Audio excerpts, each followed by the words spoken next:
നിർമ്മല സീതാരാമൻ തൻ്റെ ബജറ്റിൽ ആദായ നികുതി സ്ലാബുകളിൽ വരുത്തിയ മാറ്റം വലിയ തോതിൽ ആണ് വിപണിയിൽ ആവേശം ഉണ്ടാക്കിയിരിക്കുന്നത്.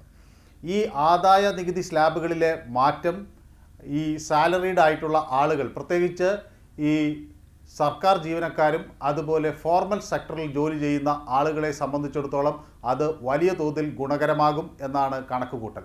ഇത് മറ്റൊരു തരത്തിൽ വിപണിയിൽ പ്രതിഫലിക്കും എന്നാണ് പ്രതീക്ഷിക്കുന്നത്. ഇങ്ങനെ ഒരു നയം നിർമ്മല സീതാരാമൻ നടപ്പിലാക്കാനുള്ള കാരണം വരാനിരിക്കുന്ന ഡൽഹി തെരഞ്ഞെടുപ്പ് മുന്നിൽ കണ്ടാണ് എന്ന് ആക്ഷേപിക്കുന്നവരുണ്ടാകാം.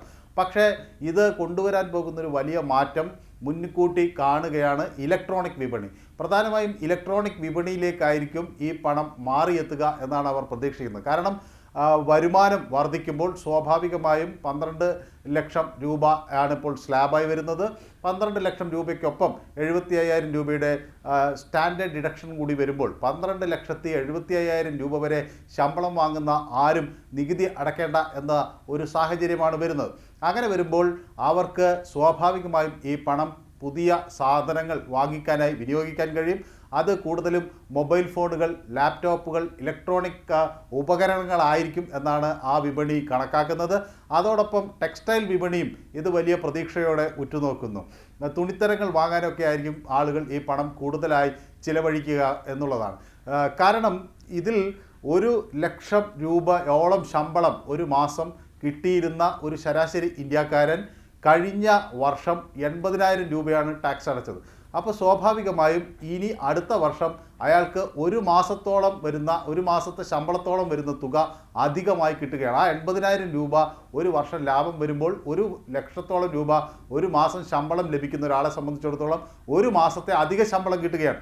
അത് സ്വാഭാവികമായും ഇത്തരത്തിൽ വിപണിയിലേക്ക് വരും എന്നാണ് പ്രതീക്ഷിക്കുന്നത്. പ്രത്യേകിച്ച് ഇന്ത്യ ഇപ്പോൾ മൊബൈൽ മാനുഫാക്ചറിങ്ങിൻ്റെയൊക്കെ ഒരു വലിയ ഹബ്ബായി മാറിക്കൊണ്ടിരിക്കുന്നു എന്നാണ് സർക്കാർ അവകാശപ്പെടുകയും അതുപോലെ നമുക്ക് മനസ്സിലാകുകയും ചെയ്യുന്നത്. അപ്പോൾ സ്വാഭാവികമായും അത്തരം ഉൽപ്പാദനം വർദ്ധിപ്പിക്കാൻ ഈ ഒരു നീക്കം സഹായകമാകും എന്നാണ് പ്രതീക്ഷിക്കുന്നത്. അതുപോലെ ചെറുകിട വ്യാപാരികളെ സംബന്ധിച്ചിടത്തോളം ഇത് വലിയ ഗുണകരമാകും. ഈ തുക വിപണിയിലേക്ക് ആ ചെറുകിട വ്യാപാരികൾ വഴിയാണ് പ്രധാനമായി വരിക.